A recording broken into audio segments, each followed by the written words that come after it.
I'd like to talk about love and what love is, what love really is, and kind of makes me laugh to just the whole concept of talking about what love is, because forever you've heard people try to describe it and explain it and define it, and I always feel that once you start trying to define love, you've already lost the definition of it. So that's why this is kind of funny that I'm going to sit here and talk about what love really is. But I think part of the problem, actually I want to talk about love and how it relates to manifestation as well. So what we tend to do is when we say I love you or contemplate love, it's almost like holding something at arm's length from ourselves. I love something outside of me, or that thing over there makes me feel love. That child over there is so cute, I feel love.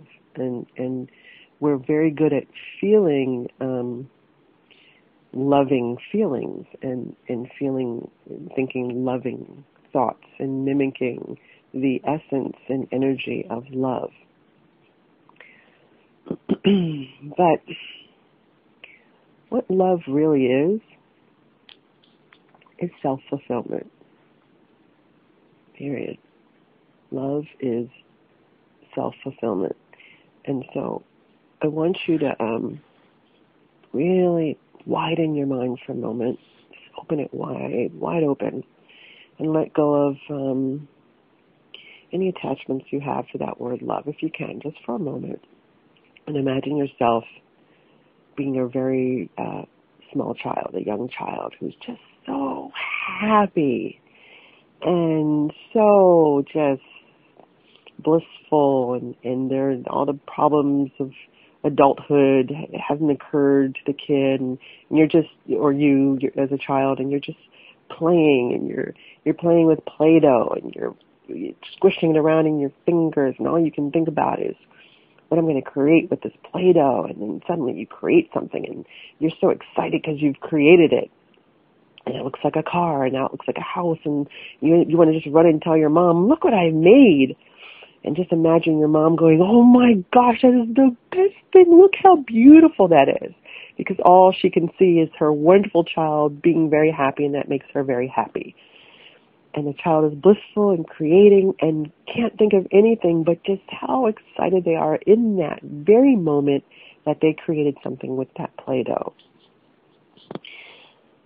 That right there is very much how we as spirits relate to our Creator. And I say it's hard to put things into words sometimes because words don't really explain it, but our Creator really is ourselves, okay? So the relationship as the child has with the Play-Doh and with the mom, that is the relationship you have with you, okay? In its purest state, you are always very happy and excited to create. You are self-fulfilled. That is love. That feeling that child has in that moment of creation, that pure joy, that's love, because that child is self-fulfilled. Okay? Love is self-fulfillment. This is not a selfish thing, because there is nothing outside of you that is separate. So when people say, well, you're being selfish when you love yourself or you're thinking of yourself, you can't be. It's not possible, because there is nothing outside of you. Nothing else outside of you exists. So the act of selfishness in this way is the ultimate bliss. That's love, self-fulfillment. Okay?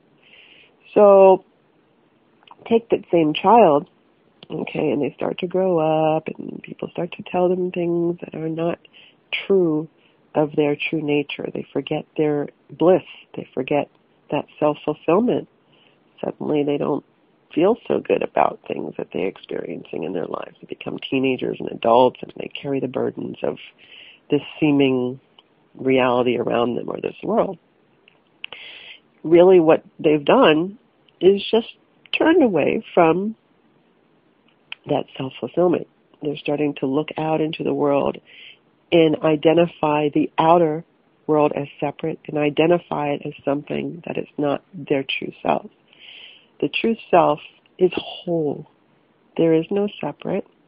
The truth self is self-fulfilled. When we look away from that feeling, that sense, that knowing, it's just an illusion. Okay, there's nothing really out there, but we interpret it as if it's separate. And that's where we lose that sense of self-fulfillment.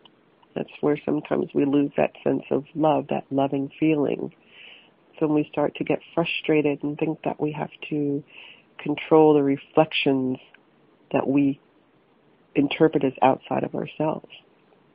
It's all a mirror. It's all an illusion. It's like going into the mirror and looking at yourself with a frown and then trying to go into the mirror and change the frown to a smile. Well, you know that's not possible. All you got to do is smile. You don't have to manipulate the mirror or crack the mirror or try to get in the mirror and go, this frown is so irritating, because you have full control. But that's really what we do. We look in the mirror and we assume that it's separate and that we have to work from within the reflection. All of this is so very simple, but because our brain sometimes is like a muscle, it just kind of defaults back to that outer state, that feeling of separate.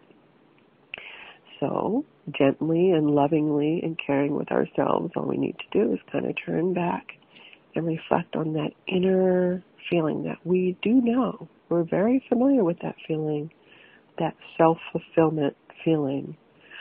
And all it takes is contemplation and consciousness, being conscious of it and being aware of it and paying attention to it, moment by moment, moment by moment, moment by moment, in the now.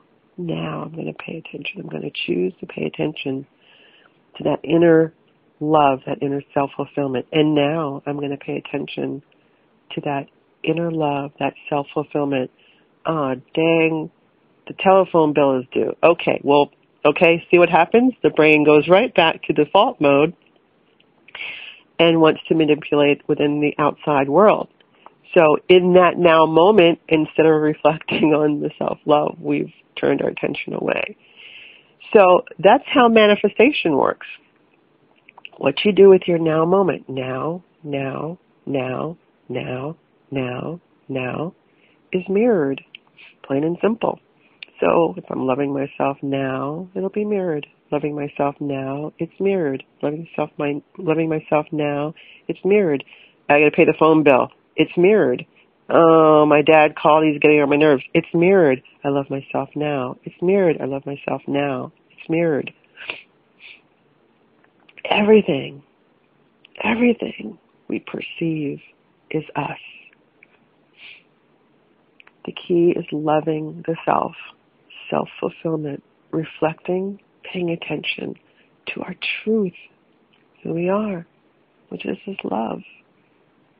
And what is love?